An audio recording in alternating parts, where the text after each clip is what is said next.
Esta es la primera clase, siempre empiezo por algo para que no olvidarnos, ¿no? Que es importante. Ahora, a pesar de que es una enfermedad respiratoria y siempre vamos a la parte pulmonar, una de las características es que muchos de los gérmenes que están en la parte otorrino son las que van a hacer las complicaciones en la parte neumológica. Por eso es un repaso aquí para que ustedes observen que hay los mismos gérmenes, la misma patología inicial en vías respiratorias superiores, ya la tenemos a nivel pulmonar. Y acá vemos nosotros algo que anatómico, y viene lo que en realidad vemos generalmente los problemas, ¿no? Rinitis, que puede ser hasta propio frío, ¿no? Y vemos que las mismas son las rinitis infecciosas, bacterianas, etcétera, alérgicas, eh, también de tipo ocupacional, van a ser las mismas que van a ocasionar también problemas respiratorios. Ahí están por etapa, como decía, estacional, ¿no? Etapa estacional que es importante también tenerlo presente, porque también igual nosotros lo tenemos aquí en nuestro medio, ¿no? Hay patologías de mente respiratoria que es empezar del invierno y patologías de otro tipo que también es estacional, ¿no? En otras épocas del año. Una de las cosas que definitivamente dentro de todo este pasaje lo vemos nosotros en la parte de otorrino, ¿no? Igual van a significar rinovirus, influenza, parainfluenza, metáfilo, neumococos y enterobacterias que van a ser las mismas gérmenes que van a ocasionar problemas posteriores. Y aquí podemos nosotros tener quizás los primeros, qué es lo que piden los médicos, ¿no? Generalmente, aparte de la biografía, y sí es un proceso que definitivamente depende de la edad o se puede repetir, ¿no? Que a veces hay personas que por problemas alérgicos repiten y luego se contaminan. Y lo que se estila generalmente es esto, ¿no? Hemograma, hisopado, nasal, no sé, en este caso, y se observa uno directo, eosinófilo sí que fueron situación alérgica, y de tipo, pues, ligeramente bacteriana. Esto va en los cultivos y se puede ya, puede ya uno determinar la forma como se va a tratar a este paciente, ¿no? Ahora, igual que en el aparato respiratorio, en el bronquio, y también el directo, es la necesidad también de ver ácaros, ¿no? Que son también parte de nuestro medio ambiente, etcétera, y que pueden ocasionar también estos procesos constantes, ¿no? Y que van a determinar también una habilidad, pues, ¿no? Acerca de lo que significa la defensa inmune. Aparte de eso, la inmunoglobulina E, que es importantísimo tenerla presente, ¿no? En estos casos para determinar que no sea, pues, un proceso de tipo bacteriano alérgico de inicio. Este es otro de los problemas en los niños, generalmente en niños lactantes, pequeños, tiene que ver más con la estructura fisiológica y anatómica, ¿no? De lo que puede ver en esta trompa de Eustaquio. Los riesgos definitivamente se ven ahí, tabaco, hay antecedentes familiares, hay problemas inmunológicos déficit cuando vemos que un niño tiene repetidas veces un cuadro respiratorio ótico que se repite, hay que ver la parte inmunológica, ¿no? Y esto con un simple hemograma y a veces hasta inmunoglobulinas puede determinar realmente que este niño necesita, aparte de un antibiótico, otro tipo de tratamiento, ¿no? Hemos visto ahí sistema inmunológico de deficiencia, generalmente son niños que tienen ausencia de lactancia materna o que generalmente también hay esto, ¿no? ¿Cuál es la costumbre ahorita, no? Y es una de las cosas que puede significar a veces aleccionador o a veces que podemos decir, uy, se está hablando mal de esto, pero esa es una cosa cierta, ¿no? Al niño lo dejan, ¿no? Está tomando esto y mientras la otra persona, entre comillas, actualmente está con el celular y eso lo hemos visto nosotros, ¿no? Entonces este niño lógicamente hace un caldo de cultivo en el oído y provoca pues el tipo de elemento que en este caso es la otitis, ¿no? Y se dan cuenta, empiezan siempre con un problema también de tipo viral. Y nuevamente, los mismos gérmenes a nivel de aparato respiratorio, neumococo, influenza, estreptocopiógenes, y luego también tenemos algunos compromisos, ¿no? Y generalmente las otitis en adultos, mayormente son de tipo hongos y pseudomonas, que así quizás en enterobacterias también ingresan a eso, ¿no? Y eso tiene que ver también con otro tipo de situaciones que definitivamente lo vemos aquí, ¿no? La utilización de algún instrumento para hacer limpieza del oído. También hay algunos problemas, no solamente ese tipo, ¿no? Sino también problemas faringeos constantes, ¿no? Que a veces provocan ahí el uso de antibióticos o tipo de tratamientos tópicos que no son médicos y que provocan la aparición pues, de estos tipos de problemas. Pero generalmente es el uso frecuente, ¿no? De esos palillos que utilizan a veces las personas para poder sacarse esas secreciones ópticas. Aquí definitivamente nosotros hemos tenido casos de pseudomonas en pacientes ya adultos, generalmente también de tipo inmunológico, y se observa esto, ¿no? Hongos definitivamente bastante frecuentes y algunas enterobacterias también que se hemos encontrado. En los niños generalmente encontramos más las gérmenes anteriores. ¿Qué se va a hacer? De todas maneras, como eso, hay paciente que tiene algún déficit, generalmente de ser problema diabético, de la piel glucosa, hemograma, y esto proteína total y fraccionada, que es importantísimo poder ver, sobre todo las glulinas, ver esa eh, eh, forma de respuesta, ¿no? Y que realmente la parte inmunológica puede estar funcionando. Bueno, lo ven ahí porque definitivamente igual, puede empezar como un problema de tipo alérgico, respiratorio alto, y el cultivo de secreción óptica. Y se han encontrado muchas cosas a veces. Igual, tenemos nosotros la amigdalitis, faringitis, y vemos los mismos gérmenes. O sea, no hay, quizás algunos van a aparecer en ese tiempo, ¿no?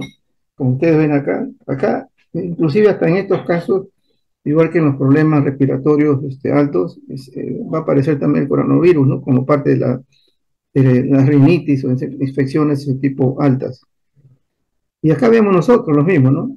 Rinovirus, coronavirus, que es algo que lo tenemos ya, no por ahora, por la pandemia, que es una variante, este es un coronavirus que es frecuente tenerlos en épocas de cambio de clima, ¿no?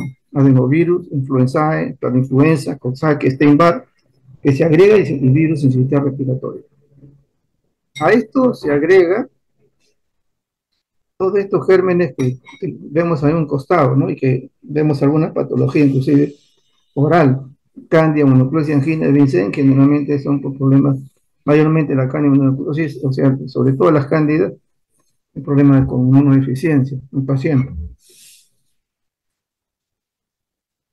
Igualmente acá vemos qué es lo que se va a pedir frecuentemente en estos pacientes.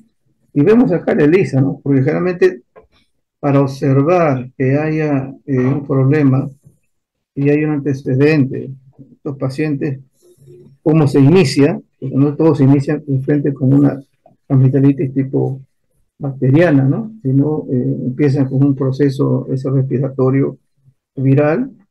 Y si hay una repetición de esto, ya se le puede mandar a hacer algunos de estos virus que ahorita sí hay para hacer el diagnóstico. Y vemos nosotros ahí también, ¿no? Cuando los cultivos pueden ser negativos, se puede utilizar la reacción en cadena de la polimerasa, o sea, biología molecular, y si hay otro compromiso que puede agregarse, una grafía de tórax, y otro tipo de elementos también que van a provocar a veces alguna alteración cardiológica, ¿no? Y esto lo vemos en el caso de la difteria.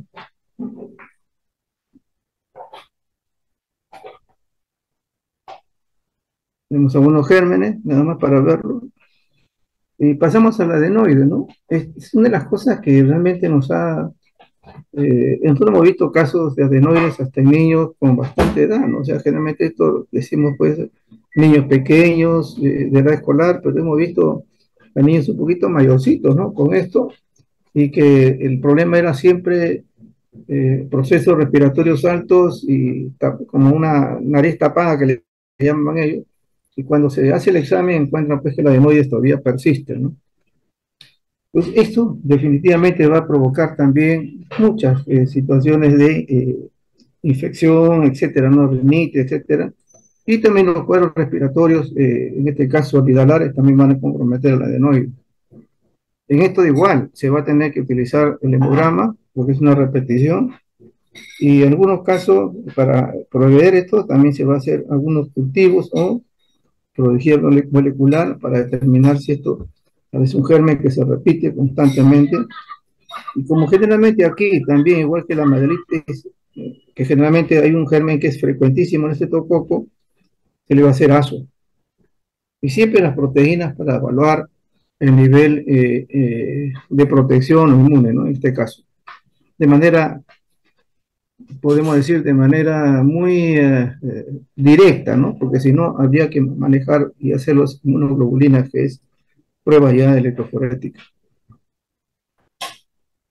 Ya entramos a otra área que realmente es importante. En la epiglottitis también, inflamación aguda de las estructuras supraglóticas. Y acá sí, definitivamente hemos visto estos casos en casos en emergencia, niños que realmente bastante comprometidos y el germen frecuente en caso de los niños es el Haemophilus influenza de tipo B. En adulto, el mismo epiglottitis puede significar esto. También los gérmenes, si ustedes se dan cuenta, neumococo, estreptococo, estafilococo, catarral, Klebsiella pneumoniae, etcétera. O puede ser por procesos también que no tienen que ver con bacterianos, pero que son frecuentes en los pacientes, generalmente adultos. Y definitivamente siempre hay que hacer su hemograma, siempre hay que establecer un cultivo. Si no es posible aislar el germen, siempre es una biología molecular para determinar que sea un proceso, ¿no? Generalmente de tipo viral, y un gran directo que es frecuentemente lo piden, ¿no? Porque los cultivos siempre van a demorar.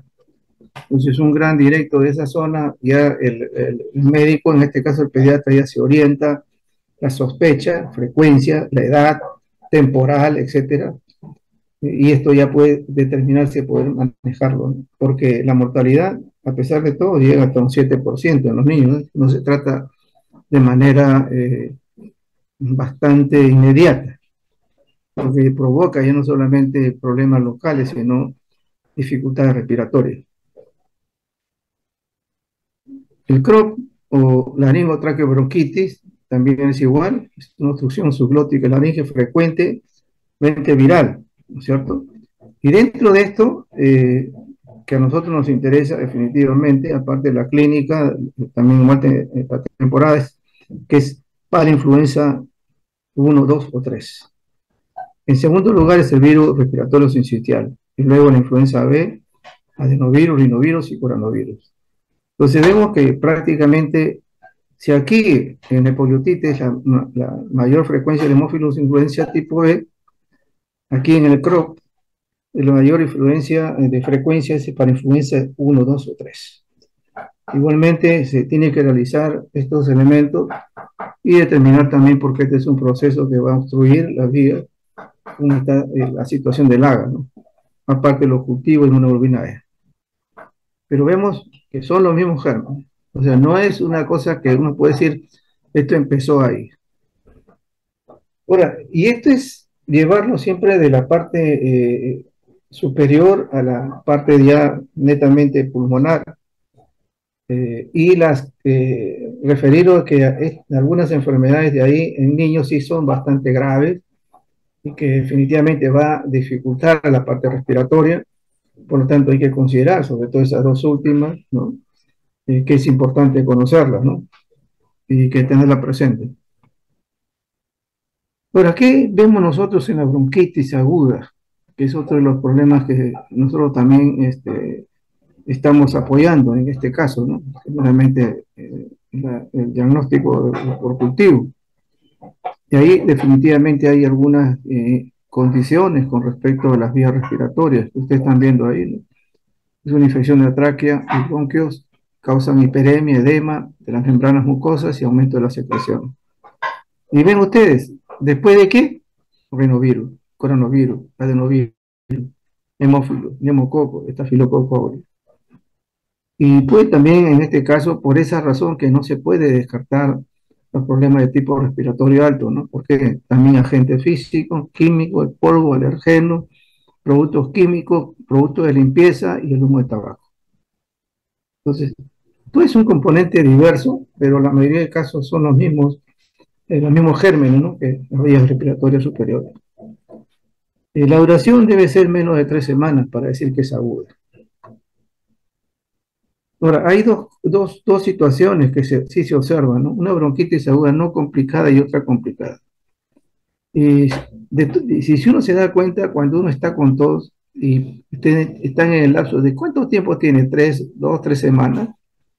Pues no nos mandan a nosotros a hacer el descarte de una bronquitis común y silvestre, ¿no? Sino lo que el médico siempre le va a pedir, aparte de eso, tuberculosis.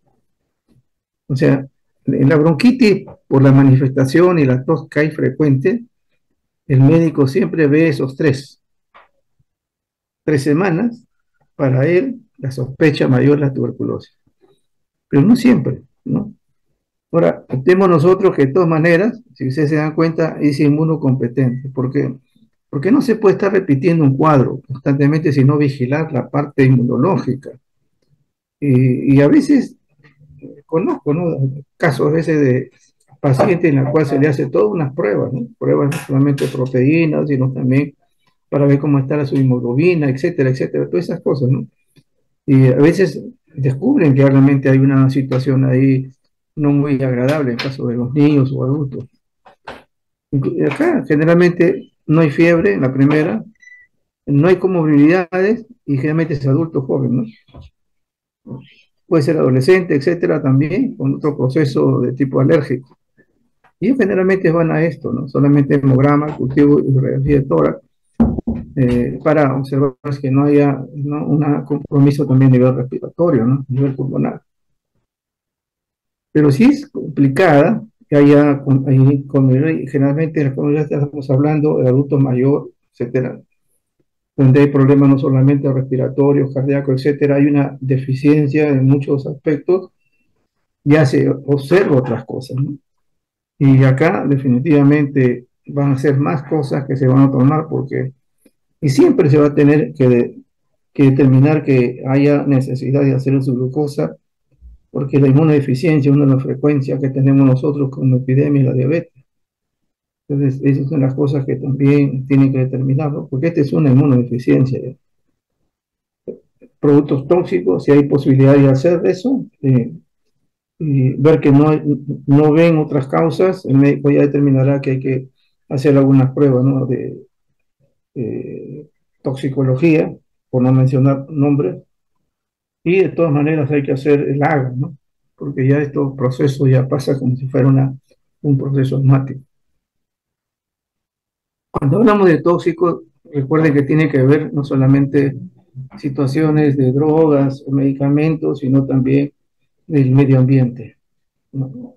El cigarrillo es una de las cosas que hay que determinarlo de todas maneras, no con pruebas, sino también hasta con la historia clínica. La bronquitis crónica, cuando se habla de bronquitis crónica, se está hablando de POC.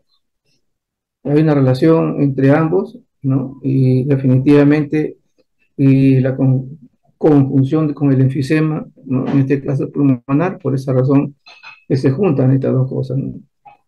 Mucosa bronquial inflamada por el irritante, la mucosa produce moco como defensa, y esto también es cierto.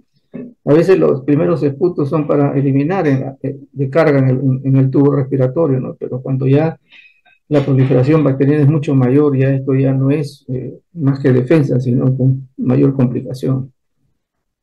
Dice, la mucosa hipertrofia y una reacción inflamatoria, bronquios se obstruyen, una típica tos de fumador, ya constante, ¿no? Una enfermedad, ¿no?, definitivamente que se repite, ¿no?, y son consecutivas en el año. Ahora, igual, o sea, podemos empezar con estas situaciones de problemas del fumador, etcétera, o cualquier otro tipo de elementos tóxicos, igual se complica, ¿no? Y igual vemos los mismos gérmenes, usted ve la influenza, neumococos, rinovirus, adenovirus, etcétera, y podemos contaminar a otro tipo de elementos también, ¿no? Que son la situación atípica. Pero es lo mismo, por esa razón hay que tenerlo presente en estos casos, pero determinar si hay alguna situación de comorbilidad es lo mejor. Y alertarnos a aquellas inmunodeficiencias que también son importantes tenerlo presente. Por más que no sea respiratoria, eso está contribuyendo a que el cuadro sea mucho mayor o más grave. Y se nos menciona acá, en el EPOC generalmente, eh, dos pruebas que no son de laboratorio siempre va a ser el rayos X y la espirometría. Y dentro de lo que es laboratorio hemograma, glucosa, deficiencia, urea creatinina, AGA, cultivo de esputo, serología. Cuando hablo de serología estamos hablando de otros elementos que no pueden ser cultivados, ¿no? Puede ser situaciones virales, etcétera.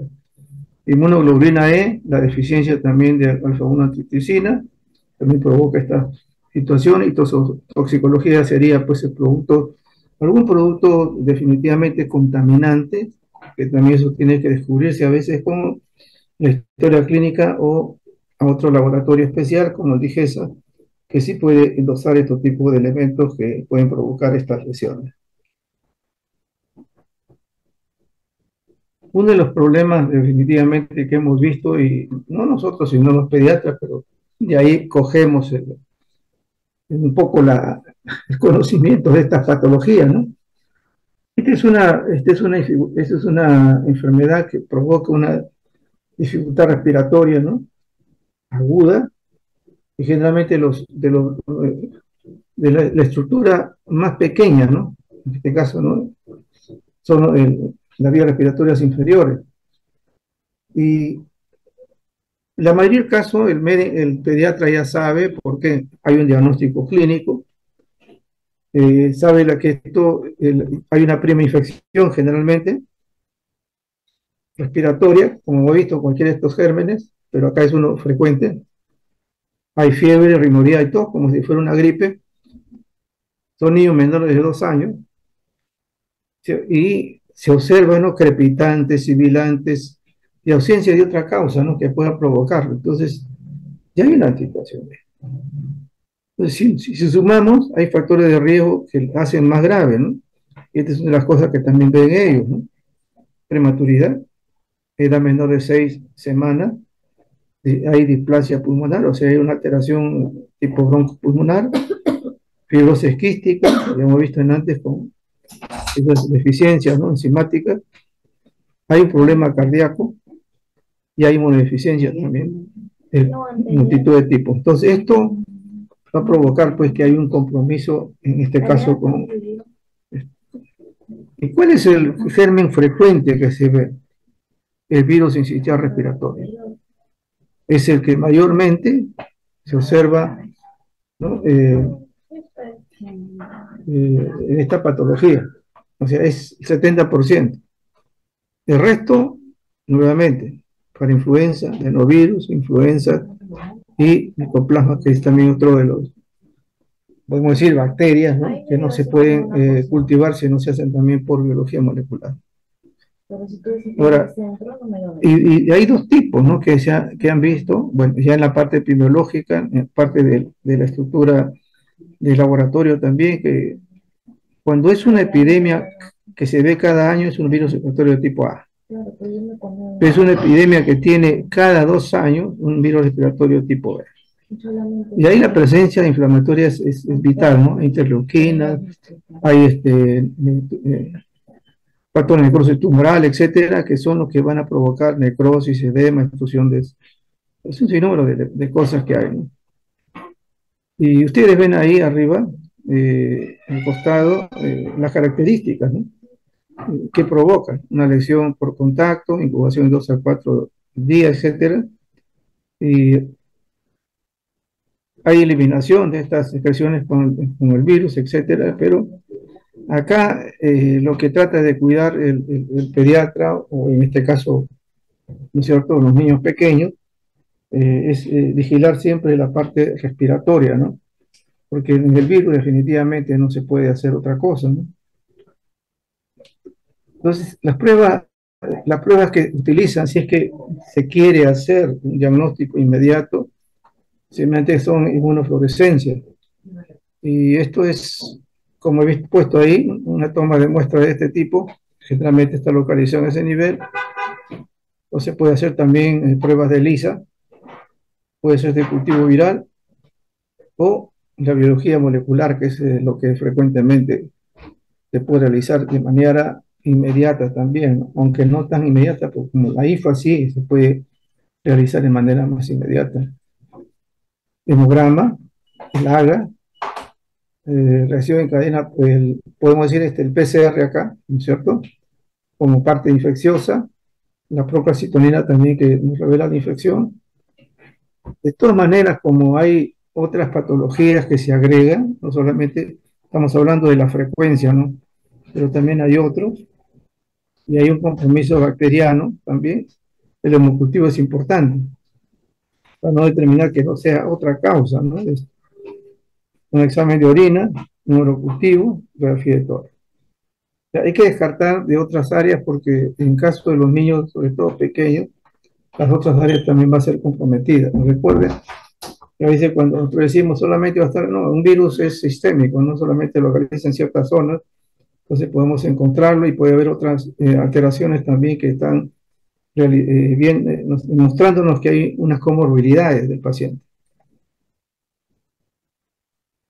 El asma es un proceso, ¿no?, de hiperactividad crónica, pero es reversible.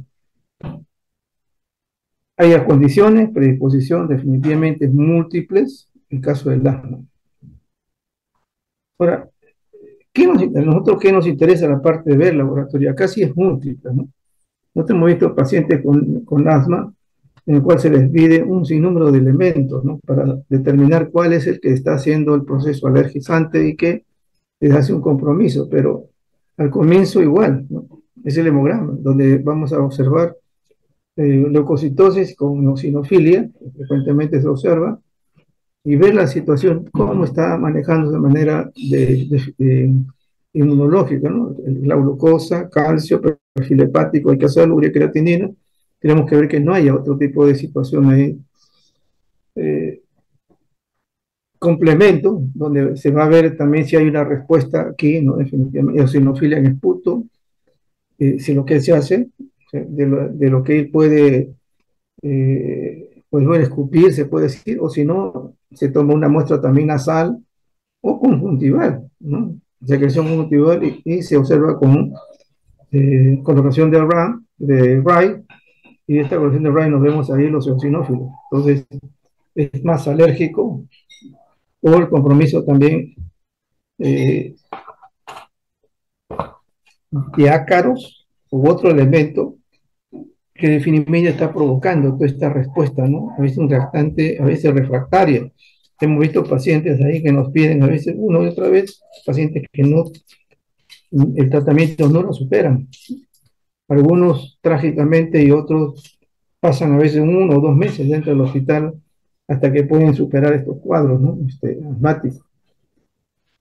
Nosotros sabemos también de esto, que hay pruebas de alergeno, y acá ahorita ya hay pruebas que se le hacen a nivel de la piel, ¿no es cierto?, en el antebrazo, se le coloca ahí sustancias como el huevo, algunas sustancias ambientales, alimentos, etcétera, para poder observar si alguna tiene una reacción, ¿no? Y de esta manera esos alimentos son retirados para estos niños. Hay electrolito definitivamente, ¿no? Y lo que se ve también es, y ahorita sí se está haciendo, antes no se utilizaba, ¿no?, interleuquinas también igual, etcétera. Y lo que sí se estaba revisando era que a la hora que colocaban un alergeno, le pedían inmunoglobulina E también. Esto ayuda mucho a hacer una comparación por cada alergeno, ¿no?, para determinar la mente si es por esa razón evidente que está provocándose en cuadro asmático el paciente. Hay que hacer una parasitología porque definitivamente también estos cuadros provocan este tipo de situaciones, y ya visto, ¿no?, pacientes que empiezan hasta con una escarolombricoide, el cultivo de esputo, que es frecuentísimo por la contaminación. Y al costado hemos visto que algunos elementos ahí que suceden y que son causa de este despertar de este problema asmático. Ahora, ¿qué nos interesa a nosotros en términos de neumonía, ¿no? Que ya es algo que ustedes en la parte clínica lo van a ver. Cuando es una neumonía intrahospitalaria, generalmente está a 48 a 72 horas, etcétera, virus inicial respiratorio, pseudomonas, coli, klebsiella, hemófilos, etcétera. Acá, aparte de algunos virus, se está agregando todas las evidencias de, ¿no? Bacteriano, hongos, etcétera, y tuberculosis. Cuando hablamos de una neumonía de tipo comunidad, generalmente tiene que ver con situaciones de contaminante, el tabaco, alguna enfermedad comorbilidad que se tiene, y generalmente son pacientes de mayor edad. Y los gérmenes por frecuencia, ¿no? No estamos hablando que son los únicos, por frecuencia es neumococo, micoplasma, clamidia, virus sincicial respiratorio, hemófilos, enterobacterias y nuevamente tuberculosis. Entonces, eso no se puede negar en términos de lo que significa un proceso neumónico. Y acá vemos algunas cositas, pero el laboratorio nos interesa. En el hemograma, sí es indistante, ¿no? A veces uno dice, este es no, recordemos que en el laboratorio hay una diferencia en que una persona joven, niño y un anciano, a veces no hay respuesta en el anciano y puede ser hasta baja, ¿no? Pero se ha visto esto, que hay estos compromisos que puede haber leucopenia o leucocitosis. Puede haber también anemia, en este caso con un hematocrito bastante bajo, menor de 30, y eso tiene que ver porque hay un cuadro ahí de desnutrición del paciente que sobre todo es anciano. Glucosa, definitivamente hay que pedirlo en todo momento y ver las comorbilidades. Hay creatinina, bueno, podemos ver realmente que en algunos casos hay una deficiencia también y hay un compromiso renal. Como ya hay un compromiso respiratorio, siempre suave electrolitos, cultivos de PUT, se hace acá GRAN y BK. Acá definitivamente el BK es lo que va a mandar mucho de estos cuadros que puede estar dentro o fuera del hospital, ¿no? Si hay un derrame, en este caso, se va a hacer el estudio citoquímico y cultivo. Y de todas maneras, como hay un compromiso, ya no solamente localizado, sino también de manera sistémica, por un compromiso de otro tipo, etcétera, y despertar a veces de dónde viene el germen, también es otra de las cosas que se hace, sobre todo en los pacientes de edad, el homocultivo es vital. Realmente he puesto en el rame, serología generalmente se hace a dos tipos de gérmenes, ¿no? Porque no se hace cultivo, el micoplasma legionel y la grafía de tórax. Entonces vemos que hay una situación ya se maneja de acuerdo al cuadro, no tiene una estandarización. Solamente mencionarle del SARS-CoV-2 que también provoca virus respiratorio, ¿no es cierto? Y hay un coronavirus tipo beta que es el grupo de mayor riesgo, el patógeno, generalmente es causante, hasta ahora los hay, ¿no? Pero no está bien limitado, ¿no? Es el SARS y el MERS. Estos generalmente son problemas, síndrome respiratorio grave, felizmente no han venido acá, ¿no? Hemos tenido nosotros una variante también de ellos, pero esto es lo que se observa. Esto van a tener una clase con la doctora, así que solamente lo menciono. Y por último, la tuberculosis, ¿no? Enfermedades multicontagiosas, etcétera, que lo vamos a revisar también cuando veamos alguna patología en el caso de nuestro medio, ¿no? Ahí vemos nosotros algunos datos, ¿no? Eh, la tuberculosis está bajando, lo que está aumentándose son los drogos resistentes. Y eso es lo que realmente está teniendo la preocupación, ¿no? Porque ahorita, el 2015, ahorita estamos ya en el 2021, hay datos que se han perdido con esto de la pandemia, pero en estos años ya se está volviendo otra vez, ¿no? Y de verdad que es un problema para nosotros, ¿no? Porque somos el segundo a nivel de América y uno de los tantos a nivel del mundo también. Eso lo vamos a ver ya con tranquilidad, así que no voy a mencionar solamente que hay, la mayoría de los pacientes con tuberculosis multiresistente, estamos hablando de multidroga resistente o extremadamente resistente, tiene que ver con estos elementos, isoniazida, rifampicina, etcétera.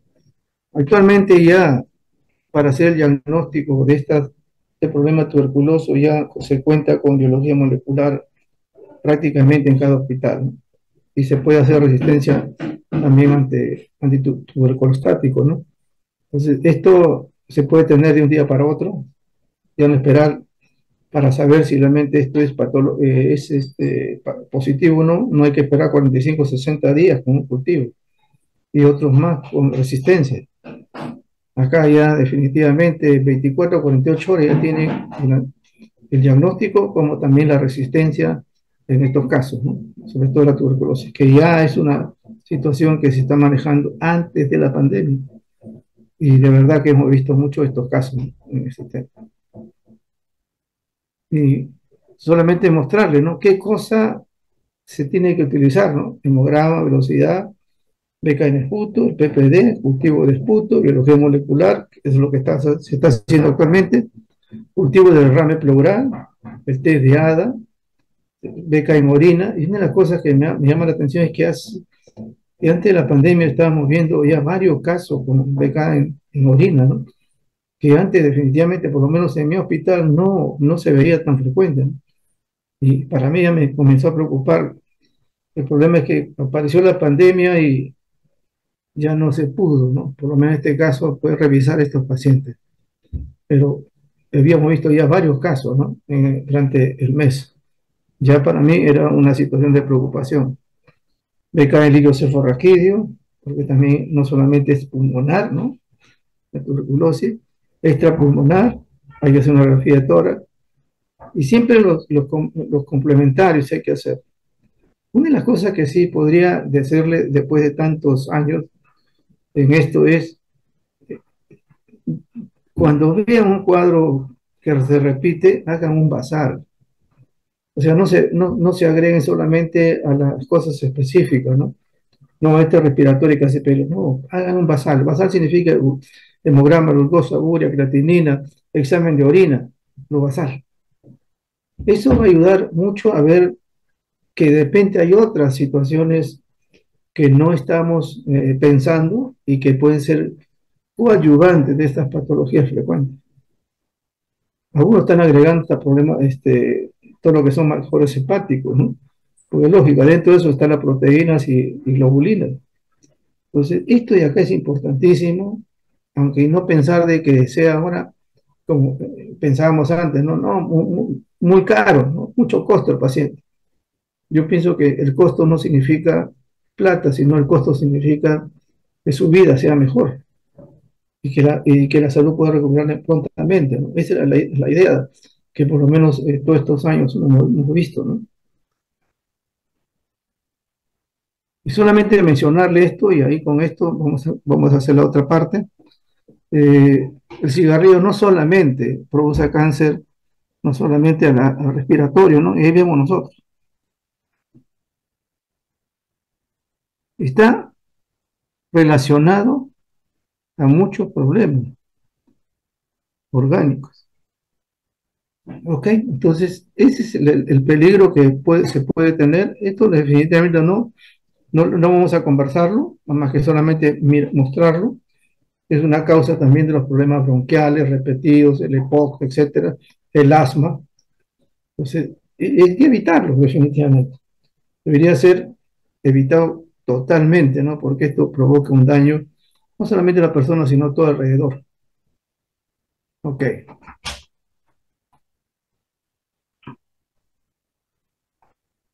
yo sé que me gustaría hacerlo más corto, pero vamos a ver algo más, ¿no? No se preocupe. Eh, Después de esto va a haber una reflexión, ¿no? Sobre el examen. ¿Están viéndolo, no? ¿Sí? ¿No?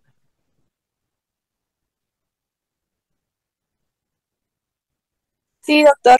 Ok, tiene que decirme así porque si no sigo de largo, después me dicen que no. Bueno, recuerden, céntrese en la parte respiratoria, lo que son exámenes de laboratorio, en los exámenes le puedo solicitar a ver qué prueba de laboratorio usted va a realizar en un paciente con una anomalía tipo tuberculosa.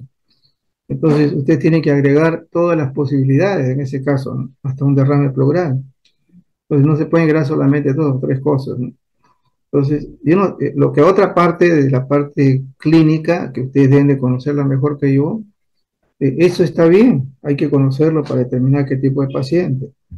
Ustedes están viendo ahí que hay gérmenes que son frecuentes en ciertas patologías, tanto de niños como de adultos, hospitalarios o no hospitalarios. Porque eso sí hacemos nosotros el apoyo epidemiológico al médico, ¿no? Entonces, esas cosas sí no deben perderse, esas son cosas que sí debemos conocerlo totalmente. Ahora, en este caso de las enfermedades autoinmunes, hay muchas situaciones, ¿no? Esto es para que ustedes lo tengan presente, lo vean, ¿no? ¿Cierto? Sería bueno, ¿no? Es bueno conocerlo, ¿no? Y que la autoinmunidad tiene que ver con muchos aspectos. Una de las cosas que leí fue esto, ¿no? Me llamó la atención. Se conoce, y quizás al final, esto lo lean con tranquilidad, que hay microarray alterados, ¿no? En líquidos, tejidos afectados, enfermedades autoinmunes y que quieren utilizarlo como biomarcadores. ¿Qué sucede? Supuestamente, y lo que dicen ellos, porque ahorita están en este trabajo, están haciéndolo con ratones, que hay un gen que regula la respuesta inflamatoria, ¿no?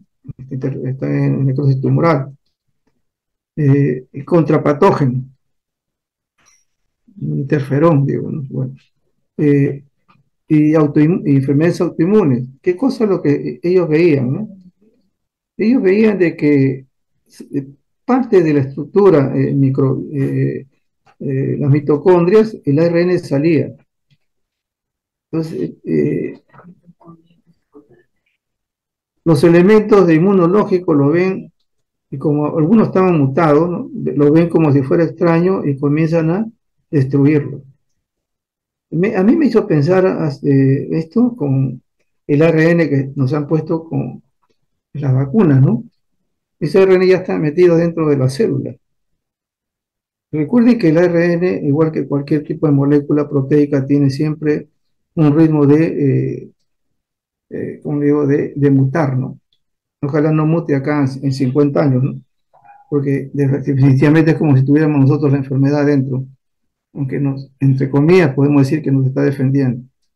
Entonces, lo que está viendo es que ahí hay un asunto, ¿no? De enfermedad inmune que empieza dentro de la célula a través del ARN mitocondrial. En el caso del LES, el ADN mitocondrial aumenta y no se puede eliminar, dice, ¿no? O sea, y esto definitivamente está hablando del ADN no normal, ¿no? Por si acaso, pero es nuclear. En los fibroblastos también hay fuga de ADN, de tipo en la mitocondria, y activa receptores inmunológicos, provoca el daño, porque no está en su lugar. Igual también, en el macrófago se activó un receptor de ARN, y probablemente esto es debido a que también va a provocar las interleuquinas, ¿no? Y lo último es que estos elementos que están saliendo lo quieren convertir como biomarcadores para diagnóstico, pronóstico y actividad de la enfermedad. Se ha visto que al bloquear este gen, RGM1 en los ratones, por lo menos se cura una de las patologías autoinmunes, el Sjögren, es lo que está ahorita, ¿no? O sea, ya no estamos hablando de que hay otros elementos, sino a nivel estructural, ARN, ADN nuclear, que está siendo, podemos decir, digerido, ¿no? Y eso provoca que cada cosa que haya hay una respuesta inflamatoria muy, muy excesiva, y esto provoca las enfermedades autoinmunes. Eso sería bueno que lo lean con tranquilidad, porque esto definitivamente está siendo ahorita bastante estudiado, ¿no? Ya a nivel molecular. Que hay una enfermedad, una enfermedad interesante es, y estoy remarcando, una enfermedad autoinmune donde hay una anemia megaloblástica, como se les pedí en esto del examen, cuando tengan macrocitosis, ¿no? Es una anemia macrocítica, estamos hablando de una anemia megaloblástica, ¿no es cierto? Será aceptado esa respuesta, pero irá a calificarlo, ¿no? Bueno, acá es por qué, por déficit de vitamina 2, 12, pero es secundaria la deficiencia del factor, en este caso, en deficiencia del IFC interno, ¿no? Factor, en este caso, a nivel de la absorción, se puede decir, ¿no? El factor eh, que es una glicoproteína, y vemos nosotros que está producida y secretada por las células parietales. Esta es la que se une a la vitamina B12, ¿no? Y le facilita el transporte a nivel del hilo terminal. Ahora, sucede que hay anticuerpos, y estos anticuerpos se presentan contra el factor, inhiben esa unión del complejo, por lo tanto impide la absorción de vitamina B12. Y ahí viene esta anemia megaloblástica y también recuerden que esta anemia megaloblástica, deficiencia en vitamina B12, da también problemas de tipo psicótico, ¿no es cierto? Hay un problema de ahí pues, parecido a Alzheimer, eso uno tiene que descartarlo. Hay una gastritis autoinmune, lo que vemos ahí. Hay una cloridia, igual disminuye la absorción, aparte del otro. Y hay patologías, ¿no? Por eso una de las cosas que a veces nos es eh, preocupante, ¿no? Los colegas a veces no solamente están hablando, mira, tiene un problema gástrico, ¿no? Atrófico, sino comenzar a ver otro tipo de situaciones que se agregan, ¿no? Y se sabe que hay patologías conjuntas con esto. La diabetes, tiroides Hashimoto, generalmente el vitíligo. Generalmente siempre se le va a asociar a la diabetes o a la tiroides Hashimoto, que son frecuentísimos que se observan. Ahora, cuando hay déficit de vitamina B12 y también se eleva la homocisteína, esta situación provoca daño en sustancia blanca. Y como usted, deterioro cognitivo y demencia, ¿no? Y esto es debido al déficit de vitamina B12. Ahora, ¿qué es lo que nos interesa a nosotros? Ustedes están viendo acá anemia megaloblástica, hay problemas digestivos, neurológicos, ¿no es cierto? Y entonces hacemos el laboratorio. En el hemograma vamos a ver anemia macrocítica, podemos tener pancitopenia y trombocitopenia, aisladamente, ¿no? Entonces, aquí estamos hablando ya de una anemia megaloblástica. Se observa la vitamina B12 también con déficit y también déficit de folato. Ambas están juntas. Hay un porcentaje también se ve fierro bajo, ¿no es cierto? Y un volumen medio normal. Y eso tampoco hay que descartarlo porque hay que observar al paciente. Generalmente son pacientes ancianos, ¿no? Hay jóvenes también, ¿no? Pero también es capacidad de fijación de hierro, la ferritina, recuento reticulocito, está disminuido, proteína de sangre periférica, que este es vital. Yo diría que más que un hemograma es esto. ¿Por qué? Aquí van a describir todos los elementos, macrocitos, neutrófilos con hipercementación. Y esto significa que hay una déficit de fierro, hay un conjunto, ¿no? Anisocitosis, poiquilocitosis, hipercementación, que normalmente está ahí. ¿Qué se pide para, esto es la parte más visual, ¿no? ¿Qué se pide ya específicamente para ver esto? Anticuerpos contra el factor, anti-IFE, anticuerpos anticélulas parietales y la castrina sérica. Ahora, se puede agregar, si es que hay como le decía, pues no todo sale como quisiéramos, el ácido metilmanólico, no sé, el MMM, es sensible, más específico, y se eleva solo, en este caso, cuando hay déficit de vitamina B12. La homocisteína, que hemos mencionado también ahí, y la biopsia. Y una endoscopía donde vamos a ver que hay una atrofia a nivel gástrico. Esto es lo que observamos nosotros, ¿no? Uno sacar costado, etcétera. son normoblastos y la hipersegmentación neutrófila. ¿Qué otras pruebas más se pueden tomar? Aunque no es tan frecuente, pero igual se puede utilizar, ¿no? Más importantes son las otras. Y dentro de todo esta es ver de todas maneras las hormonas tiroideas. ¿Por qué? Por la frecuencia de tener relación con la tiroiditis Hashimoto. El Guillain-Barré, que también es otra de las patologías que hemos tenido en estos años anteriores, algunos casos que quisieron negarse, pero estaba ahí. Es una neuropatía inmunomediada postinfecciosa. Se dice que hay un mimetismo molecular, ¿no?, entre la estructura neurológica y el germen. Dentro de esto, el Campylobacter, citomegalovirus, el Epstein-Barr, micoplasma, influenza. Todo esto van a significar a veces que aparecen semanas para luego establecerse como un síndrome de Guillain-Barré. En el brote de Zika que tuvimos hace, me acuerdo, de hace 2 años más o menos, se describieron muchos casos de Guillain-Barré, igual que el Campylobacter. Y acá hay una cosa interesante, ¿no? En esto, ¿dónde más se agregaba el Campylobacter, ¿no?, que nos hemos olvidado muchas veces? Es en el pollo, en el pollo. ¿Qué otra una cosa que se debe hacer, ¿no? A veces lavamos el pollo y esa misma mano no nos lavamos y estamos transmitiendo el Campylobacter a otros alimentos. Y luego vienen los compromisos, ¿no? Entonces, siempre se está estilando que el pollo debe ser lavado, la que se consume pues en nuestra casa muchas veces y que lo compramos en el mercado, ¿no? Ya viste que hay mucha contaminación en Campylobacter en nuestro medio. Entonces hay que lavarlo con cuidado, quizás con guantes esos que utilizamos para las prácticas. En mi caso, a veces acá utilizamos la sal, ¿no? No se puede utilizar otra cosa más, pero eso ya un poco nos limita la proliferación de esta bacteria, ¿no? Y eso es importante tenerlo presente.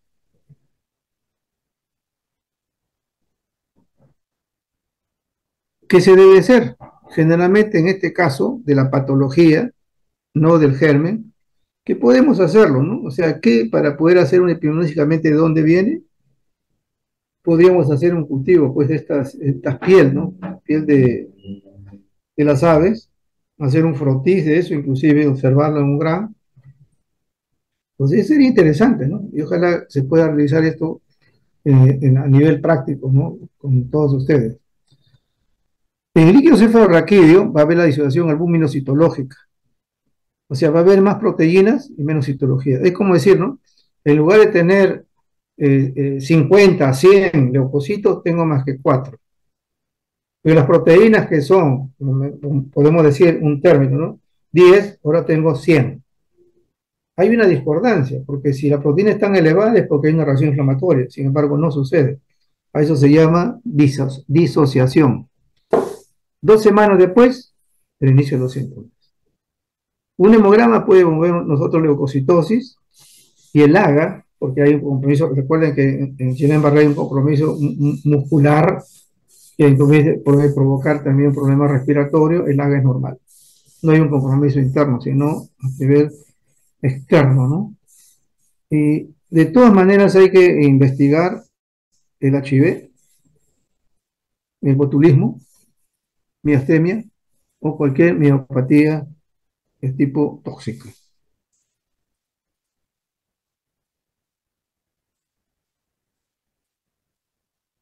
Y luego ya son elementos que podemos tener en cuenta también en caso de ustedes, algunos van a ser infectólogos, ¿no?, acerca de los anticuerpos gangliosos asociados, que eso definitivamente no lo hacemos. Los primeros sí. Por eso que con la clínica y las primeras elementos que ustedes tienen ahí, descartando los otros, el médico dice es una Guillain-Barré. Porque la parte clínica es importantísima aquí. ¿Qué hay con la enfermedad celíaca, ¿no?, que también es otra de las cosas que se está viendo últimamente, que Hay muchos médicos que nos dicen, ¿no? Esas colitis, ¿no? Eh, nerviosas, ¿no? Que a veces tienen los pacientes, ¿por qué no se hace el descarte de enfermedad celíaca? ¿No es cierto? Entonces, y de verdad que a veces no se hace, porque esto, exposición al gluten va a provocar una situación, puede ser genética, hay diarreas frecuentes, etcétera, dolor abdominal y puede haber sangrado. ¿Y qué sucede? Hay autoanticuerpos contra la transaminasa. ¿Dónde está? En mucosa del intestino delgado y en tejido intraintestinal. Y se le hace la biopsia, porque acá es vital hacer la biopsia. Se ven atrofia de las velocidades, hiperplasia de las crisis y delgado, que este es el estándar de oro. O sea, la biopsia es lo que va al diagnóstico de enfermedad celíaca. Pueden haber muchas cosas ahí, etcétera, pero esto es lo que es importante.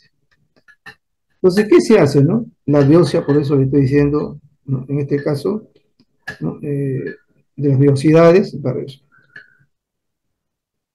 Puede significar deficiencia pancreática, enfermedades de Crohn, etcétera, etcétera, etcétera.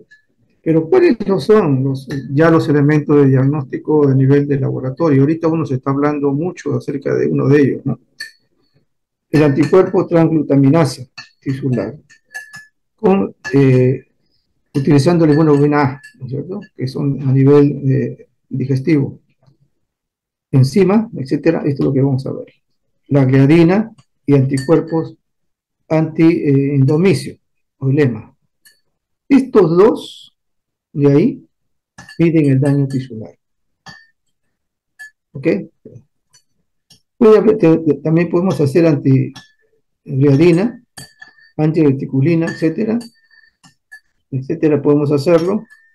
Y luego también, aunque uno de ellos no son tan, por ejemplo, uno de ellos eh, no son tan eficientes, pero siempre se debe utilizar conjuntamente, en este caso el ARA, ese es importante tener presente, ¿no es cierto? Y determinar que pueden ser estas tres primeras, ¿no? Las que pueden ser utilizadas. Como complemento, esto tenemos que ver el hemograma, porque va a haber anemia del paciente, no hay absorción, hay problemas de diarrea, no solamente coge la parte de esto, sino los elementos que está consumiendo también. Puede haber una leucopenia, trombocitopenia, ¿no? O sea, la triada, ¿no? En este caso. Prueba de la función, acá me dice prueba funcional entérico, no tanto las heces, ¿no? Pero es una prueba funcional. Para ver acá si hay pérdida, ¿no? A veces hay pérdida de ciertos tipos de azúcares. También eso ayuda para determinar que hay alguna intolerancia a ese nivel.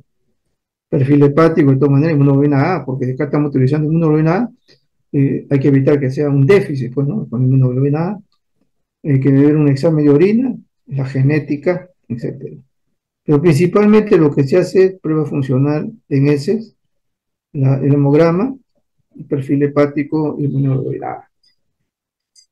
Pero nuevamente, estoy marcando ahí que hay dos elementos importantes para determinar el daño tisular y el diagnóstico es biopsia. Y acá solamente le estoy mostrando un trabajo que está haciendo actualmente y lo que le mencionaba, ¿no? La primera, esta, la transglutaminasa tisular, es la que están ahorita, lo han valorado y que es muy buena, y esto para evitar, sobre todo, cuando son niños, evitar la biopsia. O sea, están utilizando ese tipo de anticuerpos, ¿no? IgA, para hacer el diagnóstico. Y han visto que hay definitivamente, este es dato de, por si acaso, del 2023, ¿no? Está trabajando con múltiples pacientes, le he puesto ahí para que ustedes busquen, inclusive está en la revista para que se den cuenta. En la artritis reumatoidea, acá definitivamente hay una enfermedad inflamatoria, destrucción articular, puede ser extraarticular también, etcétera, ¿no? Y vemos nosotros algunas situaciones también que pueden desencadenarlo. Hay una exposición, porque no se sabe definitivamente a qué se debe. Algunos están pensando, como te mencionan antes, ¿no? Tiene que ver con algún daño mitocondrial ahí, que sucede a la salida del ADN y del ARN. Hay un componente genético, factores ambientales, virus, y uno de los virus que se está viendo mucho es el Epstein-Barr. aparte de los otros, ¿no? Pero no está en bar. De la bacteria Salmonella y Yersinia, y acá un poco era también que se menciona también el estreptococo beta, ¿no? Como una reacción también a eso.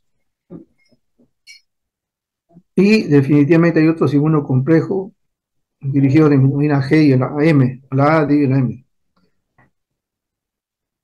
Y hay otros aumentos, ¿no? Con los de la patología. Ahora, ¿qué cosa nos ayuda a nosotros? Velocidad, PCR, generalmente esto lo utilizan mucho los reumatólogos, ¿no? Con esta. Pero hay dos que y ayudan, y hay que hacer los dos, porque definitivamente uno puede decir, pero ¿por qué uno que es mejor? Los dos siempre es bueno. Factor reumatoideo y anti-PPC, que es la, ahorita se me dio el nombre, ¿no? Bueno, anti-PPC. Ah, citrulina. Yo siempre le decía citrulina, para no decir péptido, colíclico, citrulinado. Anticuerpo contra citrulina, ¿no? Ese es el importante. Ahora, ¿por qué razón? Hay un ANA también, un 25%, y el hemograma, ¿no? Hay una anemia leve, eosinofilia, puede haber trombocitosis. Cuando hay trombocitosis, el problema es este, ¿no? Cuando no hacemos otro, decimos solamente el diagnóstico, no vamos a ver la situación del paciente. Acá, ¿por qué se debe hacer estas pruebas, ¿no? Hemograma? Porque si tenemos trombocitosis, es mal pronóstico del paciente. Ahora, hay dos consideraciones, ¿no? Nosotros tenemos factor reumatoideo alto, estamos hablando nosotros que la artritis es agresiva y de mayor mortalidad. Si hay definitivamente un factor reumatoideo con anticitulina alto, estamos hablando que son lesiones gravísimas. Y si agregamos el PCR, estamos hablando que esta inflamación no solamente, sino es constante, destructiva. O sea, no solamente estamos hablando de diagnóstico, sino también las cantidades están revelando el daño, están revelando también compromiso de vasculitis, están revelando que hay extraarticular, están revelando un mayor compromiso de mortalidad, las cantidades. No es solamente decir, es el diagnóstico. El diagnóstico está arriba. La otra nos está revelando que el daño, gravedad o destrucción particular. En el lupus, enfermedad multisistémica igual, en mutación, etcétera, eso no, definitivamente. Una de las cosas que también, ¿por qué se observa más en mujeres? Es el incentivo de las hormonas femeninas. Hay afectación, ¿no es cierto?, sistémico, etcétera, donde ven con tranquilidad ustedes. ¿Qué se debe pedir? Y acá sí es típico, ¿no? Que la mayor frecuencia de casos que hemos visto nosotros de lupus tiene la triada, anemia, leucopenia y trombocitopenia. La triada, frecuente. Quizás en otra puede ser, pero que es frecuente. Una velocidad, sí. Y otra característica, tiene un BDRL, serológica de sífilis, falso, positivo. No es que el paciente tenga sífilis, sino que así sucede.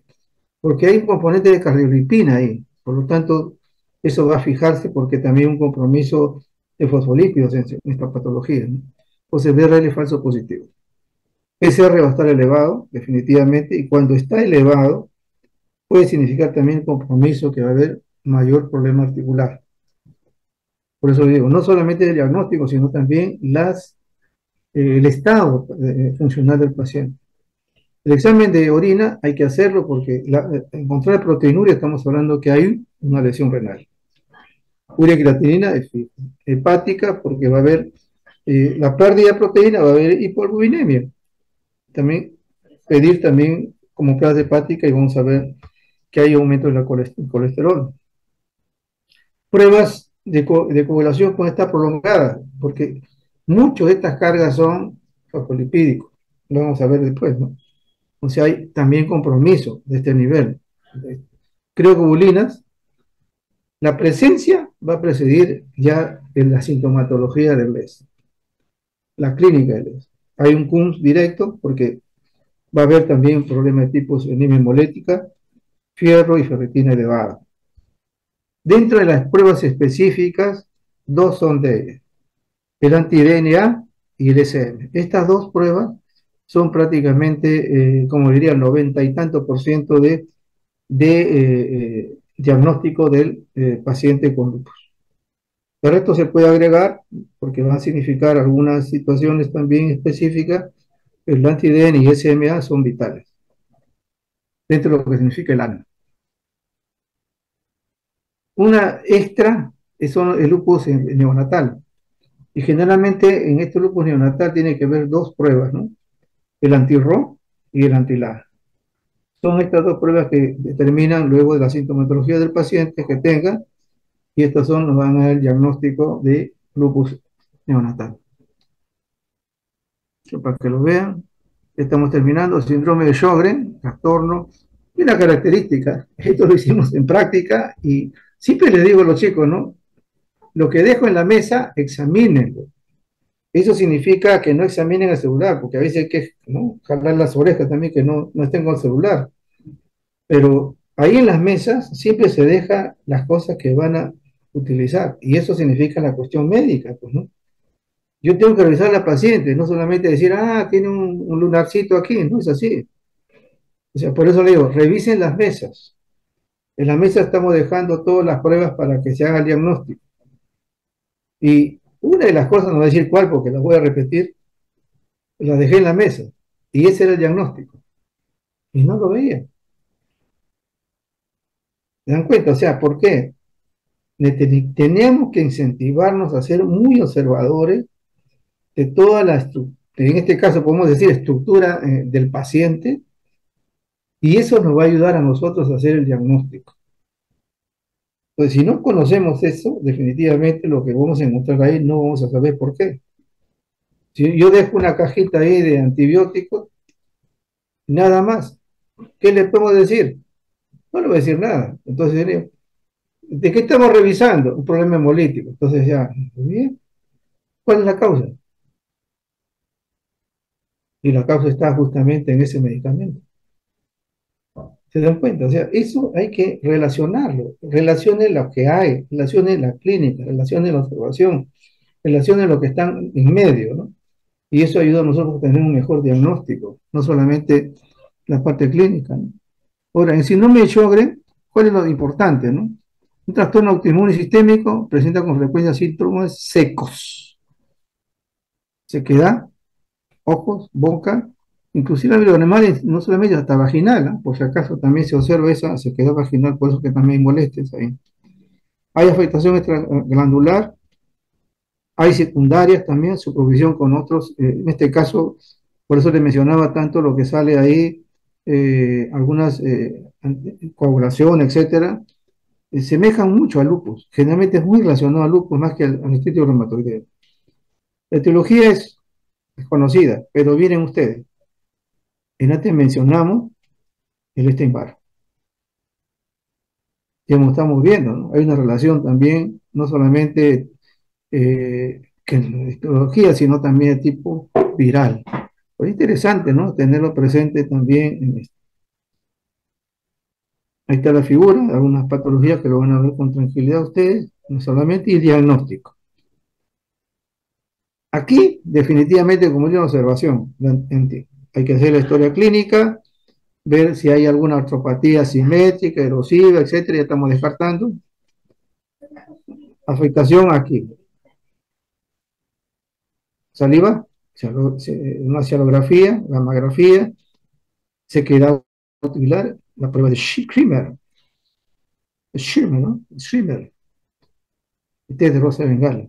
Generalmente la que más utiliza es el Schirmer. Perfil hepático, hay que ver siempre las movilidades, gamma globulina, electroforesis aumentado, factor reumatoideo, pues eso hay una relación con la artritis reumatoidea.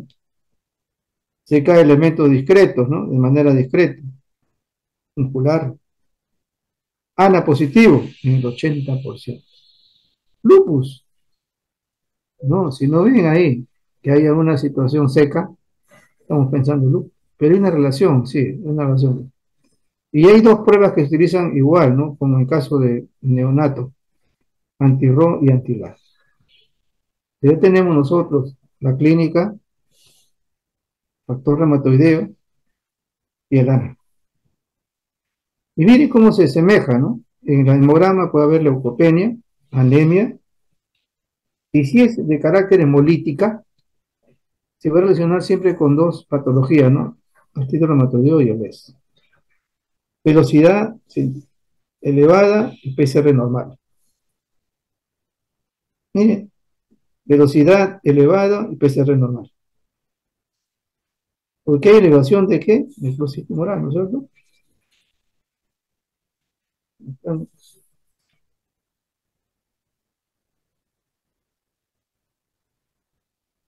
Elevación, a ver,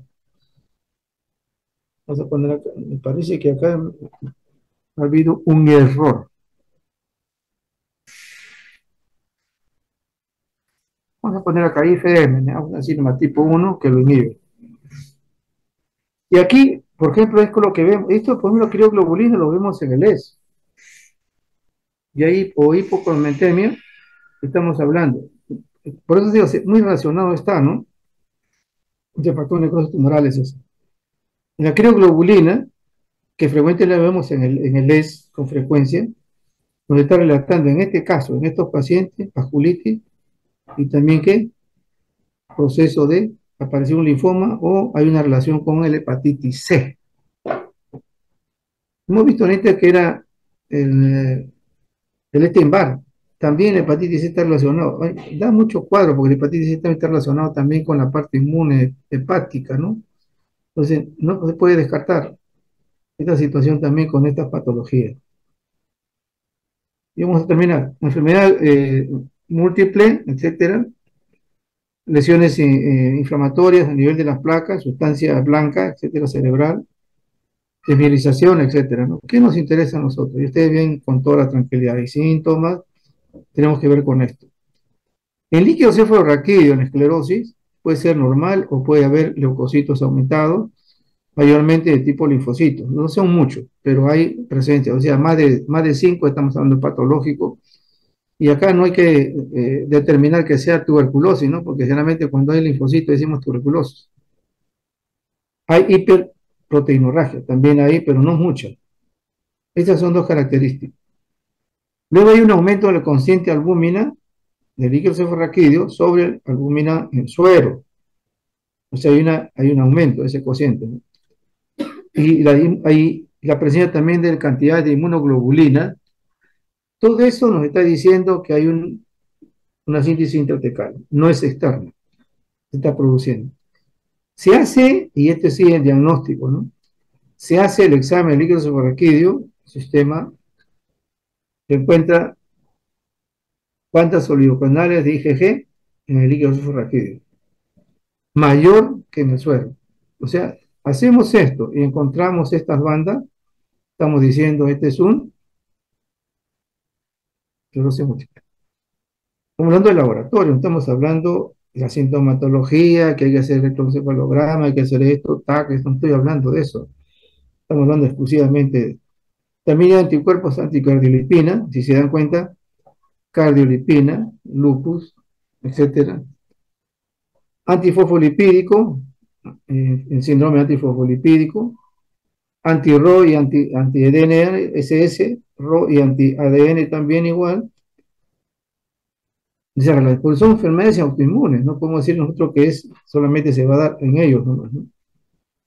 Y este es el último, antifosfolipídico. ¿Cuál es la característica? Enfermedad autoinmune, sistema de en el desarrollo de trombosis venosa arterial durante el embarazo, asociadas a anticuerpos antifosfolipídicos. Esa es la característica. Si es una persona que tiene frecuente embarazo, hay que pensar en eso.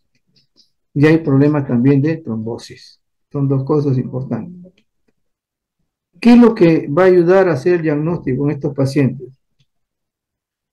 Recuerden que esta enfermedad hay muchas cosas de lupus. Entonces hay una relación por eso. El anticuerpo es anticardiolipina, ¿ok? Por eso que está el BDRL falso positivo en lupus, porque tiene cardiolipina dentro de su elemento de diagnóstico de la sífilis, que no tiene que sífilis.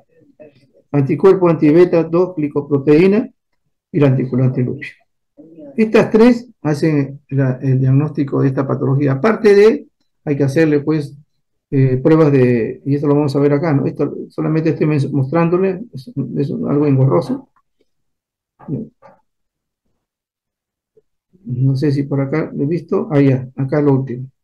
Entonces hemos visto estas tres cosas, que son el diagnóstico, pero en un hemograma vamos a encontrar trombocitopenia y anemia hemolítica. Las pruebas de coagulación, igual que el lupus, ¿no? Están prolongadas. Pruebas renales, va a haber compromiso. Marcadores hepáticos hay que hacerlo. Hay alteraciones endocrinas también igual, ¿no es cierto? Hay infecciones por virus y bacterias. Esto muy relacionado pues a estos dos virus, Epstein-Barr, a todos ellos, ¿no? Y esta patología también está relacionada al linfoma, adenocarcinoma de mama, pulmón, anticuerpos contra la hepatitis C y ANA positivo.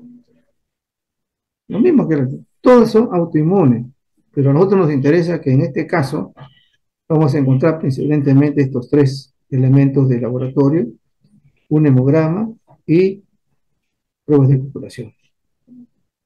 El antecedente de embarazo y trombocitosis, ¿no es cierto? Trombos a nivel periférico. Entonces, esto es importante que lo tengan en cuenta, sobre todo en estos casos de estas pacientes. ¿Ok? Bueno, yo he querido terminar esto, estamos exactos, pero recuerden algo, o sea, acá es, hay que leer la parte de esto, ¿no? Pero váyanse al diagnóstico.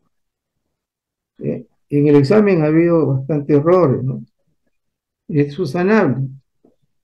Tampoco se ha terminado las cosas. Y les he dicho, y les vuelvo a insistir, lean las historias clínicas. Y no le estoy tomando semiología ahí, ¿no? Que si pongo semiología y el cuadro definitivamente sería demasiado, ¿no? Pero sí estoy tomando pruebas de ahí que he retirado. Y igualitas, iguales, ¿ah? No, ni siquiera he cambiado los números.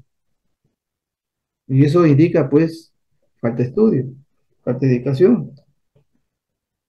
Y una de las pruebas que realmente me llamó la atención fue esa prueba en la cual era necrosis tubular aguda, que está también en su cuadro. Por eso revisen todo. Y uno de los indicadores es cilindros epiteliales. Uno de los indicadores, aparte de la densidad, ¿no? Pero ese indicador bastante de una necrosis tubular son cilindros epiteliales. Y eso está en sus trabajos. Así que yo les exhorto, todos nos equivocamos, hasta nosotros también, en los primeros exámenes estábamos así como, ¿no? No teníamos tantas evidencias. Antes no era marcar como muchas veces lo hacemos, ¿no? Sino ahí también teníamos que llenar algunas cosas o suponer lo que podía ser, ¿no? O sea, no es una novedad, pero esto nos ayuda a nosotros a tener un poco de ligereza también. Y lean bien las preguntas. Otra de las cosas es, no necesitamos sacarnos 20, no 30, ¿no? Sino hay que leer bien las preguntas. Y hay preguntas que estaban ahí diciendo, y sin embargo marcamos otras cosas. Laboratorio de las historias clínicas, las pruebas que están revisando, en esta semana van a ser solamente, no sé si van a ser la parte de cardiología, la parte de inmunología, van a revisarlas. Entonces, yo no estoy tomando nada extraño. Y acá le estoy indicando que son las pruebas de laboratorio, que incidan en eso. Y cuando digo diagnóstico, es el hallazgo, ¿no? Las otras son pruebas complementarias. Tienen ustedes lupus, celíaca, etcétera. Y lo último que hemos revisado acerca, y hay características para ello. Eso es lo que tienen que revisarlo. Y ha habido notas muy buenas como también bastante bajas.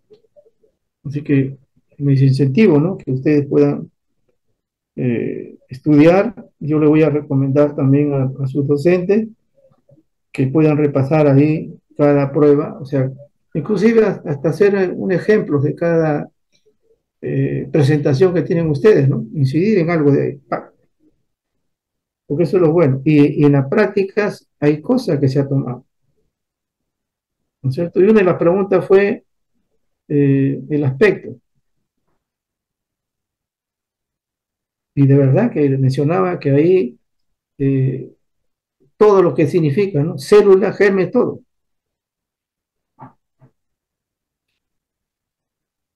Y la última era densidad, y densidad baja. Nada más era eso.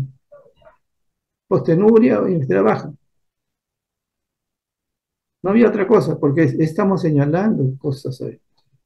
Y no tienen por qué llenar, ¿no? No hay necesidad de llenar cosas ahí.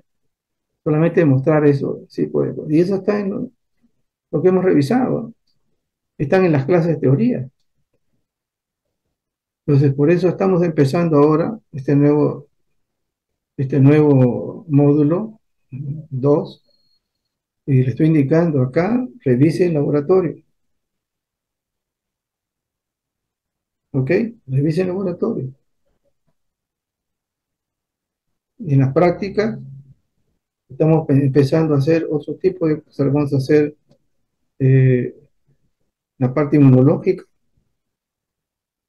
Hay unos cuadros ahí, hay tolerancia a la glucosa, hay unas consideraciones ahí, pero ya ustedes también tienen que, yo como le digo, voy a conversar con los colegas, que ustedes también tienen, doctor, podemos hacer un pequeño repaso de este tema interesante. ¿Qué elementos son para diagnosticarlo? ¿No? Y acá estamos revisando no solamente esas partes, sino uno se quedaría ahí 80 horas para hacerlo. Así que adelante. Acá no hace este peinado y ya depende ahorita en segundo de ustedes, netamente. ¿Ok? Buenas tardes.